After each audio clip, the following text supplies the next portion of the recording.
JDSನವರು ನಾಗೇಂದ್ರ ಪ್ರಸಾದ್ ಅವರು ಬಿಗಿನಿಂಗ್ ಅಲ್ಲಿ ಹೇಳ್ತಾ ಇದ್ರು ಎರಡೂ ರಾಷ್ಟ್ರೀಯ ಪಕ್ಷಗಳು ಆಗ್ ಮಾಡಿದ್ವು ನಮಗೆ ಜೊತೆಗೆ ಸೇರ್ಕೊಂಬಿಡಿ ಅಂತ ಹೇಳ್ಬಿಟ್ಟು ನೀವೇ ಅವ್ರ ಜೊತೆಗೆ ಹೋಗಿ ಸೇರ್ಕೊಂಡ್ಬಿಟ್ಟಿದ್ದೀರಾ. ಒಂದು ಮಾತನ್ನು ನಿಮಗೆ ಪದೇ ಪದೇ ಅನೇಕ ಸಂದರ್ಭಗಳಲ್ಲಿ ಇದಕ್ಕೆ ಸ್ಪಷ್ಟನೆ ಕೊಟ್ಟಿದ್ದೀನಿ. ಕರ್ನಾಟಕ ರಾಜ್ಯ ಜನತೆಗೆ ಇವತ್ತು ನಮ್ಮ ನೆಲ ಜಲ ಭಾಷೆಯಲ್ಲಿ ನಾವು ಕಾಪಾಡ್ಕೋಬೇಕು ಅಂತಂದರೆ ಪ್ರಾದೇಶಿಕ ಪಕ್ಷಕ್ಕೆ ಸಂಪೂರ್ಣ ಬೆಂಬಲ ಕೊಡಿ ಅಂತಕ್ಕಂಥದ್ದನ್ನ ಜನಗಳ ಮುಂದೆ ನಾವು ಮನವರಿಕೆ ಮಾಡ್ಕೊಂಡಿದ್ದೀವಿ. ಒಂದು ನಿಮಿಷ ಸರ್, ಒಂದು ನಿಮಿಷ ಬರ್ತಾ ಇದ್ದೀನಿ, ನಾನು ಅಲ್ಲಿಗೆ ಬರ್ತಾ ಇದ್ದೀನಿ. ನೋಡಿ, ನಮಗೆ ಯಾವತ್ತು ಸಂಪೂರ್ಣ ಬಹುಮತ ಕೊಡ್ಲಿಲ್ವೋ ಅವತ್ತು ಕಾಂಗ್ರೆಸ್ ಜೊತೆನೂ ಸರ್ಕಾರ ಮಾಡಿದ್ದೀವಿ, ಮತ್ತೆ ಬಿಜೆಪಿ ಜೊತೆನೂ ಸರ್ಕಾರ ಮಾಡಿದ್ದೀವಿ.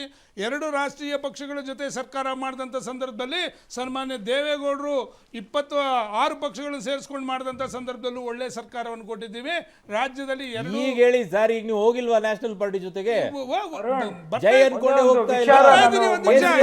ಮಾತಾಡಕ್ ಬಿಡ್ಬೇಕು, ನಮ್ಗೆ ಮಾತಾಡಬೇಕು. ನೋಡಿ, ನಾನೊಂದು ಹೇಳ್ತಾ ಇದ್ದೀನಿ ಅಂತಂದ್ರೆ, ನಾವು ನಡೆಸಿದಂತ ಸರ್ಕಾರಗಳು ಒಳ್ಳೆ ಸರ್ಕಾರ ಕೊಟ್ಟಿದ್ದೀವಿ ಕರ್ನಾಟಕದಲ್ಲಿ. ನಮ್ಮ ಮೇಲೆ ಯಾವುದೇ ರೀತಿ ಹಗರಣ ಇಲ್ಲ. ಇವತ್ತು ಕಾಂಗ್ರೆಸ್ ಸರ್ಕಾರ ಹಿಡಿತ ತಪ್ಪೋಗಿದೆ. ದಿನಕ್ಕೊಂದು MLA ಒಂದು ಸ್ಟೇಟ್ಮೆಂಟ್ ಕೊಡ್ತಾ ಇದ್ದಾರೆ. ಸ್ವಲ್ಪ ಹೊತ್ತು ಮುಂಚೆ ಯಾರು ನಮ್ಮ ಶಿವರಾಮ್ ಒಂದು ಸ್ಟೇಟ್ಮೆಂಟ್ ಕೊಟ್ಟರು, 40% ಜಾಸ್ತಿ ಆಗಿದೆ ಅಂತ ಹೇಳಿ. ಇಕ್ಬಾಲ್ ಅನ್ಸಾರಿ ಮೇಲೆ ಒಂದು ಕಂಪ್ಲೇಂಟ್, ನಿನ್ನೆ ನೋಡಿದ್ರೆ ಮಾಗಡಿ ಬಾಲಕೃಷ್ಣ ಒಂದು ಕಂಪ್ಲೇಂಟ್. ನಿಮಗೆ ಕೇಂದ್ರದಲ್ಲಿ ನಿಮಗೆ ಯಾವುದೇ ರೀತಿ ಹಿಡಿತಾ ಇಲ್ಲ. ದಿನ ಬೆಳಗಾದ್ರೆ ಒಬ್ರು ಸ್ಟೇಟ್ಮೆಂಟ್ ಕೊಡ್ತಾರೆ. ಇವತ್ತು ನೋಡಿ, ಸನ್ಮಾನ್ಯ ಮಲ್ಲಿಕಾರ್ಜುನ್ ಖರ್ಗೆ ಅವರು ಹೇಳ್ತಾ ಇದ್ದಾರೆ, ಕಡಾಖಂಡಿತವಾಗಿ ದೇಶ ತುಂಡಾಗಬಾರ್ದು, ಆ ಮಾತು ಯಾರು ಮಾತಾಡಬಾರ್ದು ಅಂತ ಹೇಳಿ. ಕರ್ನಾಟಕ ರಾಜ್ಯದಲ್ಲಿ ಇರ್ತಕ್ಕಂಥ ಕೆಲವು ನಾಯಕರುಗಳು ಇವತ್ತು ಕೂಡ ಸ್ಪಷ್ಟನೆ ಕೊಡಕ್ಕಾಗಿಲ್ಲ. ನಿಮ್ಮಲ್ಲೇ ದ್ವಂದ್ವ ನಿಲುವು, ನಿಮ್ಮಲ್ಲೇ ದಿನ ಬೆಳಗಾದ್ರೆ ಹೇಳಿಕೆ. ಹಾಗಾದ್ರೆ ನೀವು ರಾಜ್ಯವನ್ನ ಸ್ಟುಡಿಯೋದಲ್ಲಿ ನಿಮ್ದೇ ಪಕ್ಷದ ವಕ್ತಾರಿದೆ ನಟರಾಜ್ ಗೌಡ್ರೆ, ನಿಮ್ಮ ಹತ್ರ ಬರ್ತೀನಿ ಶಾಸಕರೇ. ಎಸ್ ನಟರಾಜ್ ಗೌಡ್ರೆ. ಇಲ್ಲ ನೋಡಿ, ಈಗ ಈ ದೇಶಕ್ಕಾಗಿ ತ್ಯಾಗ ಬಲಿದಾನದಿಂದ ಮಹಾತ್ಮ ಗಾಂಧಿ, ಇಂದಿರಾ ಗಾಂಧಿ, ರಾಜೀವ್ ಗಾಂಧಿ ಅವರು ಪ್ರಾಣನೂ ತ್ಯಾಗ ಮಾಡಿಬಿಟ್ಟು ಈ ದೇಶವನ್ನು ಅಖಂಡತೆಯನ್ನ ಸಾರ್ವಭೌಮತೆ ಕಾಪಾಡಿದ್ದೀವಿ. ಕಾಂಗ್ರೆಸ್ ನಿಷ್ಠೆ ಇರೋದೇ ಅದಕ್ಕೋಸ್ಕರ. ಆದ್ರೆ ಈಗ ಏನು ದೇಶ ಮಾಡ್ತಾ ಇರೋದೇನು ಇವರು? ಬಿಜೆಪಿ ಮಾಡ್ತಾ ಇರೋದೇನು? ಹಿಂದಿ ಏರಿಕೆ ಮಾಡ್ತಾರೆ, ಸಂಸ್ಕೃತ ಏರಿಕೆ ಮಾಡ್ತಾರೆ, ದಬ್ಬಾಳಿಕೆ ಮಾಡ್ತಾರೆ, ನಮ್ಮ ಹಕ್ಕುಗಳ ಹರಣ ಮಾಡ್ತಾರೆ, ಅನುದಾನಗಳು ಕೊಡೋದಿಲ್ಲ, ಇಲ್ಲಿಂದ ಲೂಟಿ ಮಾಡ್ಕೊಂಡು ಹೋಗ್ತಾರೆ, ವಾಪಸ್ ಹಣ ಬರೋದಿಲ್ಲ. ಹೋರಾಟ ಮಾಡಿ ಅದ್ರ ವಿರುದ್ಧವಾಗಿ $18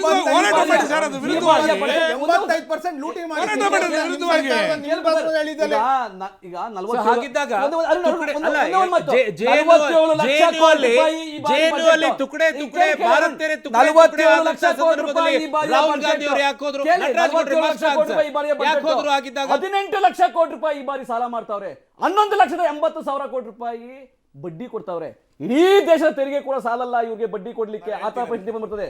ಮೋದಿ ಅವರು ಇನ್ನೊಂದ್ಸಲಿ ಬಂದ್ಬಿಟ್ರೆ ದೇಶವನ್ನ ಮಾರೋದ್ರೊಳಗೆ ಬೇರೆ ಬೇರೆ ಬೇರೆ ಅವಕಾಶನೇ ಸಿಗೋದಿಲ್ಲ. ಅಲ್ಲ, ರಾಜ್ಯಕ್ಕೆ ಅನ್ಯಾಯ ಮಾಡಿ ನೀವು ಅದಾನಿ ಅಂಬಾನಿಗಳಿಗೆ ನೀವು ಸಾಲ ಮನ್ನಾ ಮಾಡ್ತೀರಿ, 14,56,000 ಕೋಟಿ ಸಾಲ ಮನ್ನಾ ಮಾಡ್ತೀರಿ ಅಂದ್ರೆ ಇದಕ್ಕಿಂತ ರೈತರು, ನಮ್ಮ ಕರ್ನಾಟಕದ ರೈತರು, ದೇಶದ ರೈತರು ಅವ್ರ ಕಣ್ಣು ಕಾಣಲ್ಲ. ಡಾಕ್ಟರ್ ಮನಮೋಹನ್ ಸಿಂಗ್ ಅವರು ಸಾಲ ಮನ್ನಾ ಮಾಡಿದ್ರು, ನೀವೆಷ್ಟು ಮಾಡಿದ್ರಿ?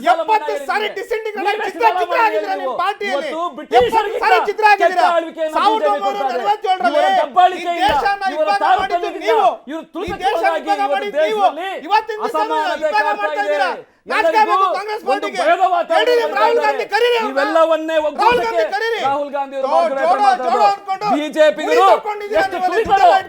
ಅನ್ಯಾಯ ಮಾಡ್ತಾರೋ, ಎಷ್ಟು ತಾರತಮ್ಯ ಮಾಡ್ತಾರೋ ಅಷ್ಟು ಹೋರಾಟ.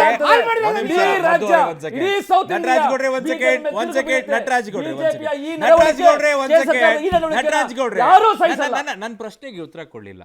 ಅವತ್ತು JNU ಅಲ್ಲಿ ಭಾರತ್ ತೆರೆ ತುಕಡೆ ತುಕಡೆ ಹೋಂಗೆ ಇನ್ಶಾಲ್ಲ ಅಂತ ಹೇಳಿದ್ರು. ಒಂದ್ ನಿಮಿಷ ಇರಿ ಸರ್, ಅವತ್ತ್ಯಾಕೆ ರಾಹುಲ್ ಗಾಂಧಿ ಅವರು ಹೋದ್ರು? ಯಾರು ಜೈಲಲ್ಲಿ ಅವ್ರೆ? ಯಾರು ತುಕಡೆ ತುಕಡೆ ಅಂದ್ರೆ ಯಾರು ಜೈಲಲ್ಲಿ ಅವ್ರೆ?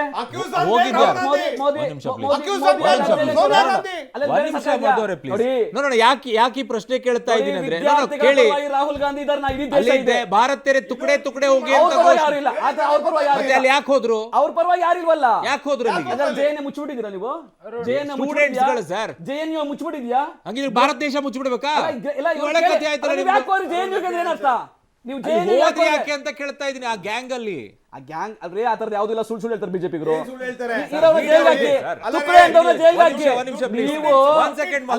ನೀವು ದಬ್ಬಾಳಿಕೆ ಮಾಡಿದ್ರೆ ದಬ್ಬಾಳಿಕೆನ ಯಾರು ಸಹಿಸಕ್ ಸಾಧ್ಯ ಇಲ್ಲ. ಮಾನ್ಯ ಶಾಸಕರು, ಎಸ್ ಪ್ಲೀಸ್, ಅವಾಗಿಂದ ಕೈ ರೈಸ್ ಮಾಡ್ತಿದ್ರಿ. ಎಸ್ ಹೇಳಿ ಸರ್. ಒಂದು ಇವತ್ತು ನಿಮ್ ಬಹಳ ಗಂಭೀರವಾದ ಚರ್ಚೆ ವಿಚಾರನ ನಿಮ್ ಮುಂದೆ ಮಂಡಿಸ್ತಾ ಇದ್ದೀನಿ. ಮುಂದಿನ ದಿನಗಳಲ್ಲಿ ಡಿಲಿಮಿಟೇಷನ್ ಬಂದಂತ ಸಂದರ್ಭದಲ್ಲಿ ಬಿಜೆಪಿಯವರು ಒಂದು ಹುನ್ನಾರ ನಡೆಯುತ್ತೆ. ಪಾಪ್ಯುಲೇಷನ್ ಮೂಲಕ MP ಗಳ ಸೀಟನ್ನ ಹಂಚುವಂತ ಪ್ರಯತ್ನದಲ್ಲಿ ಕರ್ನಾಟಕ ಮತ್ತು ದಕ್ಷಿಣ ಭಾರತ 7% ಆಫ್ ದ MPs ನ ಕಳ್ಕೊತೀವಿ. ಕರ್ನಾಟಕದಲ್ಲೇ 8 ಜನ MP ಗಳು ನಾವು ಕಳ್ಕೊಳ್ಳೋಂಥ ಪರಿಸ್ಥಿತಿ ನಿರ್ಮಾಣ ಆಗುತ್ತೆ. 14% ಉತ್ತರ ಭಾರತ ಜಾಸ್ತಿ ಆಗುತ್ತೆ.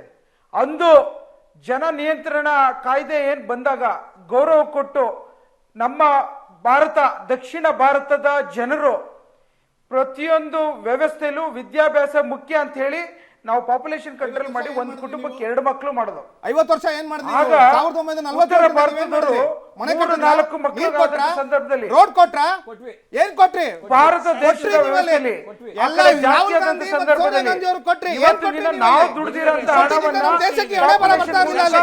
ಹಂಚುವಂತ ಪ್ರಯತ್ನವನ್ನ ಮಾಡಿ. ನಾನು ಶಾಸಕರಿಗೆ ಒಂದು ಪ್ರಶ್ನೆ ಕೇಳ್ತೀನಿ. ರಾಯಬರೇಲಿ ಮತ್ತೆ ಅಮೇಥಿ ಅಂತ ಆಗ ಕ್ಷೇತ್ರಗಳಿವೆ. ನಾನು ಕೇಳಿಸ್ಕೊಳ್ರಿ, ಭಯ ಶುರುವಾಯ್ತು. ಭಯ ಶುರುವಾಯ್ತು, ಕೇಳಿಸ್ಕೊಳ್ಳಿ. ಬಹಳಷ್ಟು ರಾಯಬರೇಲಿ ಮತ್ತೆ ಅಮೇಥಿ ಅಂತ ಇದೆ. 50 ವರ್ಷ ರಾಜ್ಯಭಾರ ಮಾಡಿದೀರಾ, ನೀವೇನ್ ಕೊಟ್ಟಿದ್ದೀರಾ ಅವ್ರಿಗೆ? ಅದ್ ಕೊಡ್ತಾ ಇರೋದ್ರಿಂದನೇ ನಮ್ಮ ಮನೆ ಬರ ಇವತ್ತು ಬಂದಿರೋದಿಲ್ಲಿ.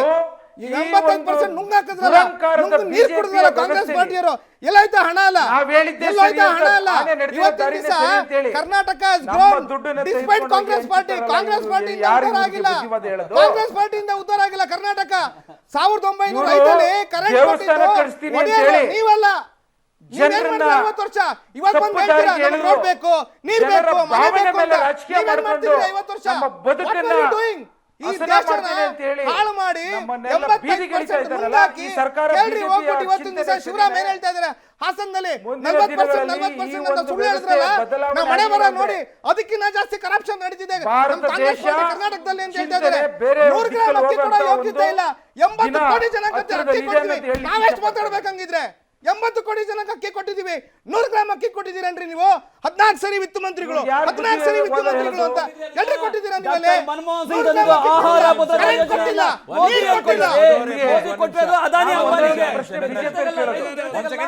ಗುಜರಾತ್ಗೆ, ಉತ್ತರ ಪ್ರದೇಶರಿಗೆ, ಉತ್ತರಾಖಂಡ್ ಅವರಿಗೆ, ಹಿಂದಿ ಬೆಲ್ಟ್ ಅವರಿಗೆ ದುಡ್ಡು ಎಷ್ಟು ಹಂಚಿದೀವಿ? 11,500 ಕೋಟಿ ನುಂಗಾಕಿದ್ದೀರಾ. ಎಲ್ರಿ ಹೋಯ್ತು ದುಡ್ಡದು?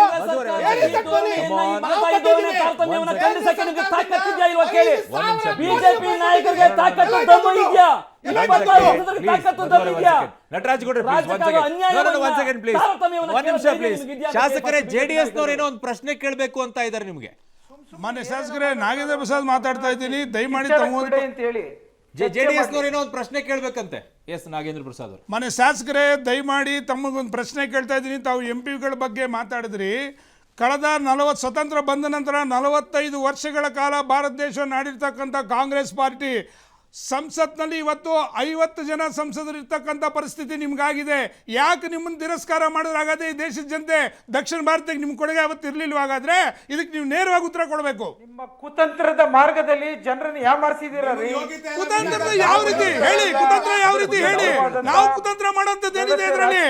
ನೀವು ಯಾಕೆ ಕಳ್ಕೊಂಡ್ರೆ 50 ಸ್ಥಾನಕ್ಕೆ ಬರೋದ್ರೆ ಯಾಕಾಯ್ತು ನಿಮಗೆ ಪರಿಸ್ಥಿತಿ? ನೀವು 50% 50 ಜನ ಅಲ್ಲ, ಯಾವತ್ತು ಚುನಾವಣೆಯಲ್ಲಿ ಸೋಲ್ತೀರಾ? ಚುನಾವಣೆಯಲ್ಲಿ ಯಾಕೆ ಸೋಲ್ತೀರಾ ಅಂತಂದ್ರೆ ರಾಜ್ಯಕ್ಕೆ, ದೇಶಕ್ಕೆ ನೀವು ಕೊಡುಗೆಗಳು ಕೊಡ್ಲಿಲ್ಲ ಅಂತಂದ್ರೆ, ನೀವು ಕೊಡುಗೆಗಳು ಕೊಡ್ಲಿಲ್ಲ. 8 ರಾಜ್ಯ ನಟರಾಜ್ ಗೌಡ್ರೆ ಇಬ್ಬರೇ ಹಾಗಾದ್ರೆ ದೇಶ ವಿಭಜನೆ ಮಾಡ್ಬೇಕಾಗುತ್ತೆ. ಅದಕ್ಕೆ ದೇಶ ವಿಭಜನೆ ಮಾಡ್ಬೇಕಂದ್ರೆ ಅದಕ್ಕೆ